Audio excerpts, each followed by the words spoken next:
Hi class, I want to go over your next assignment, which is Introduction to the Excel Spreadsheet Project. I have written out and given you screenshots for all of the components of this assignment to familiarize you with the Excel spreadsheet prior to assignment number 5.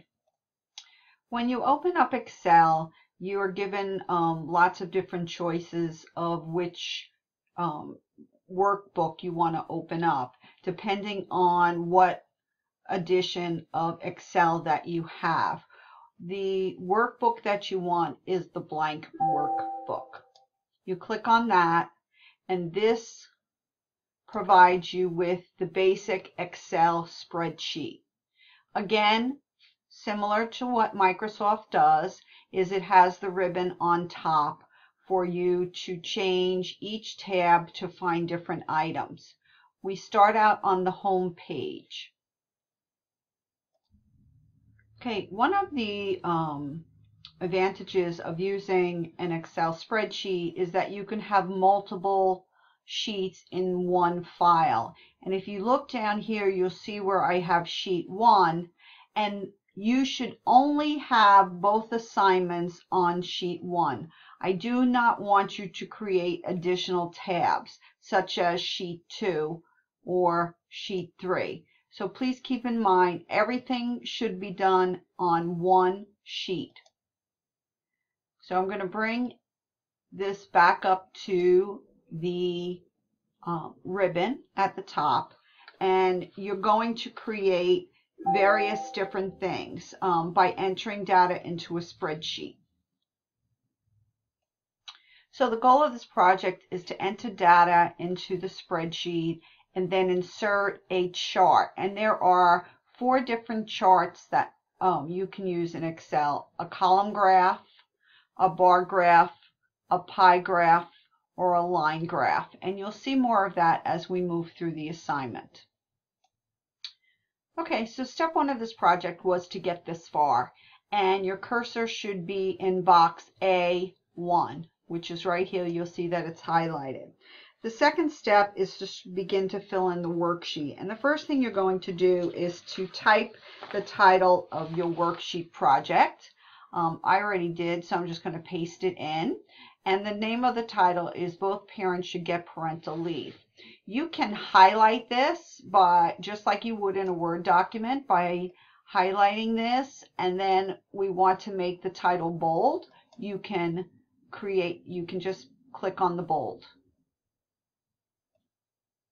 So once you finish bolding your title and you've checked it, that's correct, you just hit the Enter key, and that is now your title, and your cursor has moved to another box. Okay, the next part of your assignment is to put in these terms: strongly agree, agree, neutral, disagree, strongly disagree, and can't choose. And if you look here, you can see when I click on the box, the word comes up here into this part of the Excel document. And you can make changes here, or you can make changes in the box as well by double clicking, and I can put the second E back in. If I want to highlight these, I can just press down on the left, click and make the boxes highlighted, go up to my bold and click bold. And the other thing you can do in Excel is if you go to the column, so you want to go up to the column here, see where I am right now, and you highlight it, you left click, and you can move and make the box bigger so that none of your words are cut off, just like that. Okay, so the next part of the assignment is to put in percentage. And if I highlight these boxes here and I come over to this side and I press the percentage, that means that any numbers I put in this block will be by percentage. I also want to check my decimal places. So if I open up the box, it'll tell me that I have 0 decimal places, and that should be correct. So if I put the first number in, which is 11, it should and does indicate that it is a percentage point. And I'm going to do that for the rest of my numbers.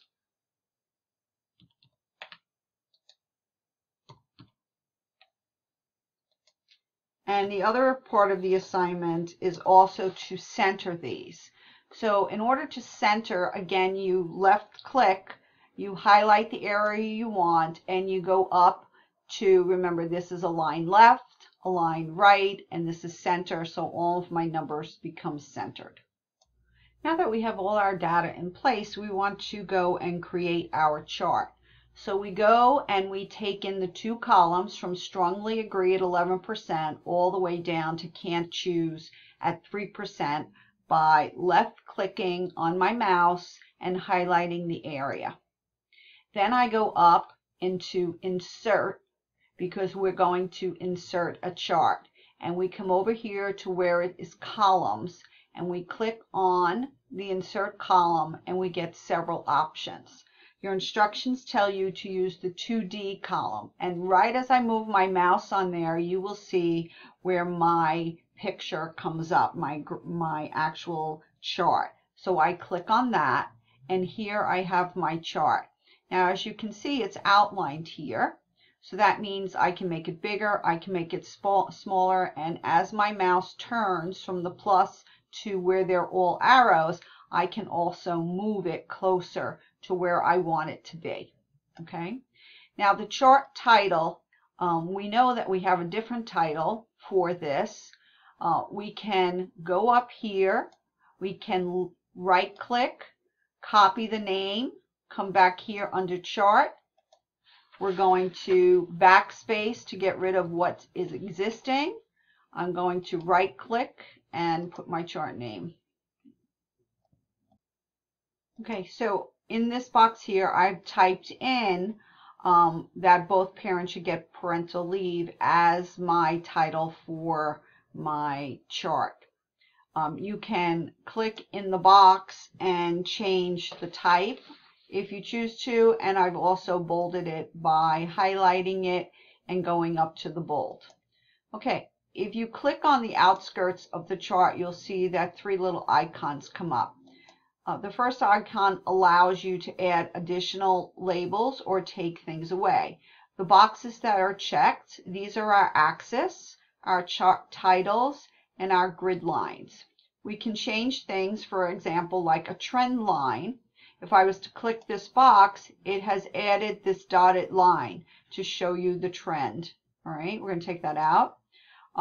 We can look at data tables where it gives us a little bit more information with the percentages right at the spot. So by clicking that, it now, besides showing me on this left axis here that there's about 11%, it gives me the exact amount, 11%, 28%, 13%, and so forth. So this allows you to customize what you see or what you want the viewer to see. The next box that we click on is changing the type of chart that you use, and you have several options. If you notice, you can scroll down and pick different levels of the chart. The first one is the one that is required for the assignment, so I'll just leave that as is. And lastly, you can take out categories. Like, for example, I only want to show the strongly agree and let everything fade into the background. So you can be more selective with your data. Okay, so one of the most important parts of your assignment is to make sure that you have sized your chart. And again, by clicking on the chart, these little dots come off to the side.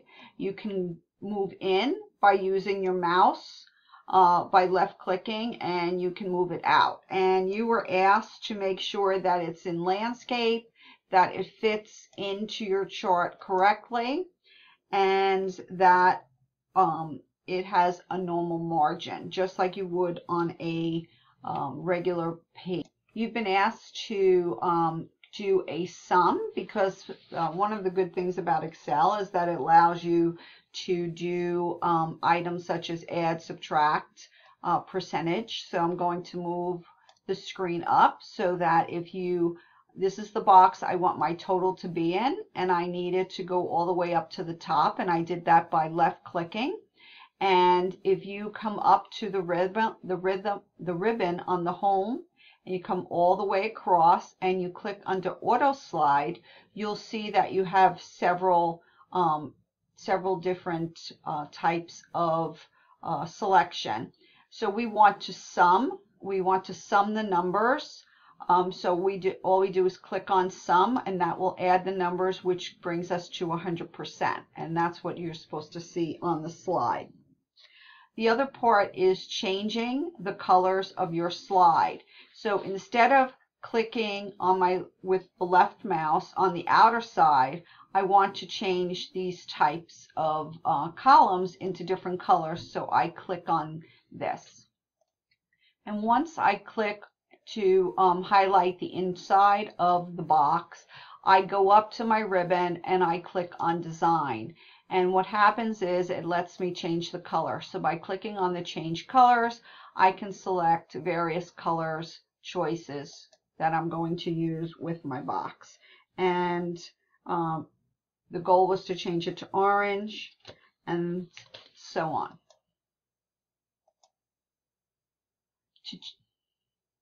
To change one box, you would click on the box and you would go up to the color and you would highlight the one box. Okay, I wanted to show you also that you can do the changing the colors by clicking on this icon. We looked at it before with the different styles, but it also lets you change the color. And your assignment asks you to have everything orange, so if you just click on orange, we highlight all of the boxes here, and we switch it to orange. Well, we should switch it to orange. It's not letting me. There we go. We switched it to orange because it's the beginning. Got to go in the beginning box. And now the second part of the assignment is to take strongly agree, strongly disagree, and change that to green. You cannot do that here, so you have to go up to your home page. You have to look at your little paint bucket here, and you click down on that, and you pick the green that you want that column to be. So that concludes the assignment for getting to know how to use the Excel features.